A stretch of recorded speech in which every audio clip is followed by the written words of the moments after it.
Kadir nerede? Kadir nerede? Kadir hala sette. Evet. Yemek. Olay vazgeçik kim soruyor? Ne kadar kıskanç görüyorsunuz değil mi? Çünkü nişanlıyım ve çekemiyor beni.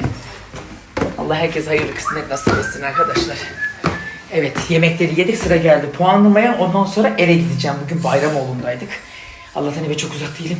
Gidip bir an önce evdeki hemen masayı falan hazırlayayım. Organizasyonu hemen hazırlamam lazım. Tabak, çanak, bir ton iş. Herkes dünden beri terli ters giymişsin, terli ters giymişsin. Geçen de hatırlıyorsunuz biri başka biri başkaydı. Arkadaşlar ben iş yaparken kendimi kaybediyorum. Yani kendimi o kadar işe kaptırıyorum ki bütün dünyadan bağlantımı koparıyorum. Gerçek temizlik hastaları ancak anlar bunu. O an o çamaşır öğleyen o kadar odaklanıyorum ki ben hiçbir şey düşünmüyorum. Ne ayağım ne terliyim.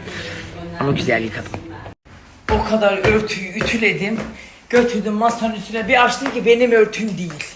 Benim örtüm bu. Annemle yemek masası örtümüz karışmış. Ben de diyorum ki benim yemek masası örtümde nasıl çay lekesi olabilir? Niye çıkmamış bu? Meğersem anneminmiş o. Onca dakikadır boşu boşuna ütülemişim onu. Cinlerim geldi tepeme.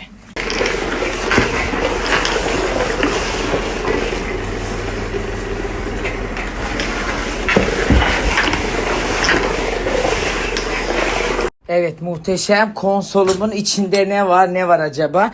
Genel olarak biliyorsunuz salonu ve konsolu çok fazla kullanmıyorum misafirim gelmedikçe. Burada misafirlik yemek kaşık takımlarım var. Şimdi çatallarımı çıkarttım buraya. Bunlar bu eve taşınırken aldığım misafirlik yemek takımlarım. Burada da aynı şekilde yemek ve bu yemek takımımı o kadar çok seviyorum ki.